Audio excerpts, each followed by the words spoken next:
I want to start with you because the Army is down to 5 4-star generals, generational low, the fewest in decades, still no confirmed chief of staff.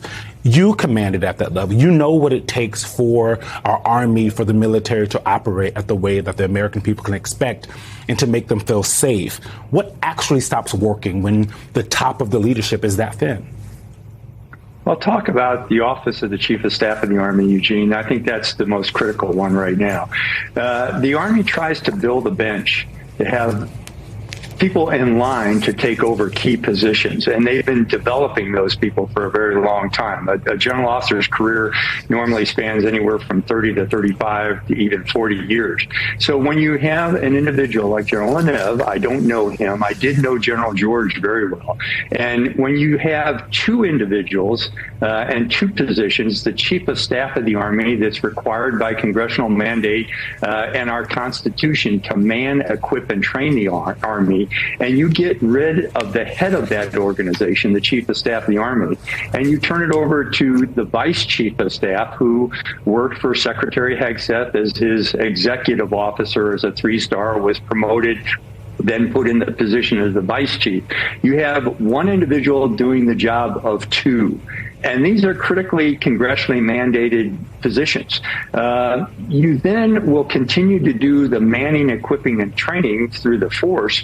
But we've seen multiple, as your chart showed a minute ago, multiple 4-stars asked to retire, multiple 3-stars that were in line to take key positions asked to retire. The staff judge advocates of the various military branches told to retire, and the inspector generals told to retire. So you have a force in the middle of a war with a lot of chaos around the world where the military needs these kind of leaders, not just in the Army, but the other services. And then we're going to add to that one more factor.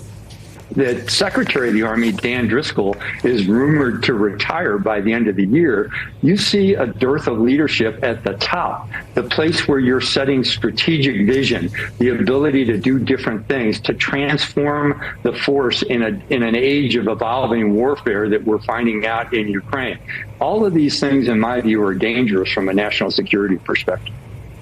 Priya, the leadership turmoil for a lot of people can sometimes feel like we as people in D.C. are covering like palace intrigue, the behind the scenes that maybe doesn't matter, but it does matter to the troops. We saw that with the conditions on the USS Lincoln, and apparently you have new details about the destroyer staying behind as the Lincoln heads home. So answer that. And also, what does it do to the morale of people that are actually doing the work of protecting Americans at home and abroad? Yeah, these are all great questions, Eugene. And I think one thing that's interesting about the military that's different from the private sector and the civilian world is that when we're talking about these 2 and 3 stars, they rose up the ranks, right? They were a young lieutenant or a captain or a major themselves. So if they're good leaders like General Hertling was, they're thinking about the troops and the decision making and how that impacts them. And what we're seeing right now with the Lincoln is that it is heading home back to San Diego, but it was part of a carrier strike group. So it wasn't just the aircraft carrier. There was these 3 destroyers. Each of them had 300 sailors on them. They were charged with protecting the carrier. And now we're learning that the USS Peterson is heading home with the Lincoln, but the Murphy and the Spruant, so 2 of the other destroyers, 600 sailors have been left behind. And they all faced the exact same conditions as the carrier, lacking basic hygienic supplies, lacking food, and also having those morale concerns that we've talked so much about because their deployments kept getting extended and extended. We, of course, asked the Department of Defense, why was the Peterson selected to go back and not these other 2 destroyers? They wouldn't give us an answer. They just said that sometimes carrier strike groups don't remain together. So yet again, we have 600 sailors who are out there with no end date in sight because we have no idea when or how or if this war with Iran will ever end. And the president doesn't seem to have a plan. Michael, I want to bring you in here on the morale question, because it also seems the Army Secretary is not on speaking terms with the Defense Secretary. And you know, the FBI is a little bit different, but let's say the director wasn't talking to the Attorney General and they were incommunicado. Would that inspire confidence about leadership for the people that actually did all of the work at the FBI? No, it wouldn't. I think any effective organization, governmental or private sector or nonprofit, really needs to excel at 2 things if it's going to be successful.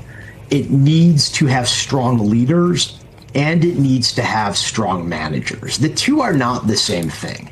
You need a manager who's going to keep the organization running day to day. You need a leader who's going to inspire the people below him or her to do difficult things. And a lot of times, really good management can make up for less than ideal leadership, or great leadership can make up for poor management. But what we have at the Department of Defense now, as long as other major government departments, is a lack of either. You know, previous secretaries of defense almost invariably came from a background where they managed large organizations. This is true even for the less successful ones like Robert McNamara or Donald Rumsfeld. They knew how to steer a huge ship. Pete Hegseth, on the other hand, you know, he was in the military, but he only reached the level of 03, a major, which is not a very senior rank. And he then became a television host. He has literally zero experience running anything even 1/20th of the size of the Defense Department. And he's also not a good leader. A good leader inspires the people below him or her. He or she does not critique their facial hair or call them fat and make fun of their physical standards. You lead by example and you lead by rhetoric. Right now, we have nobody doing that, and we apparently have nobody managing the day-to-day operations. Yeah, I can say from experience, a morning show host on the weekend does not make you a good defense secretary. I don't think anybody would be giving me that job.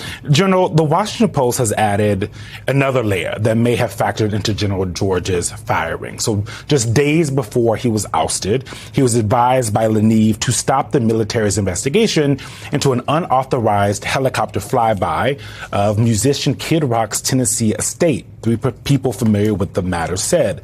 Hegseth later celebrated that flyby, saying, quote, "No punishment, no investigation, carry on, patriots."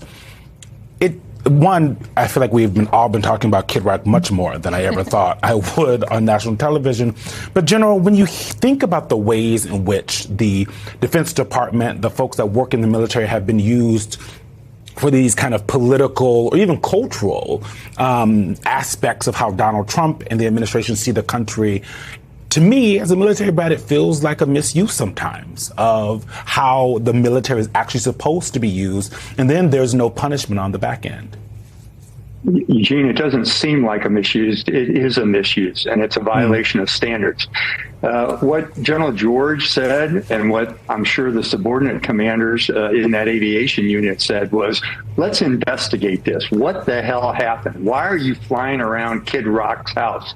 What would have happened if you had an accident? There's all kinds of risk mitigations that are involved in any time a military unit or a piece of equipment goes out into a civilian sector. And to have an an Apache helicopter, one of our attack helicopters, hovering over a civilian's home and saluting back and forth, and then say, hey, I'm going to start an investigation to find out what breakdown in discipline caused this to happen.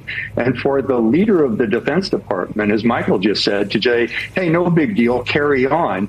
And then have the individual who is reportedly the current acting chief of the Army tell the former chief of staff of the Army, don't worry about it, let this go. I was always taught in the military, as I'm sure so many other military members were, as soon as you walk past a violation of standards and discipline, it becomes the new standard. And that's not good. So you correct things that are deficiencies.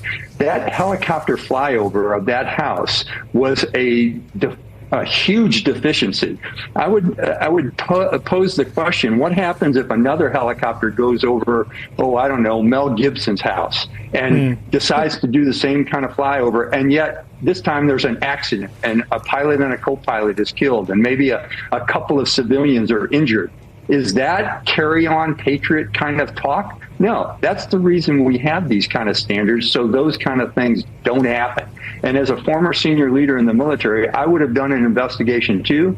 And as General Randy George said when General Leneve told them, hey, overlook this. No, we're not going to. You can't overlook this. So this seems like a small story.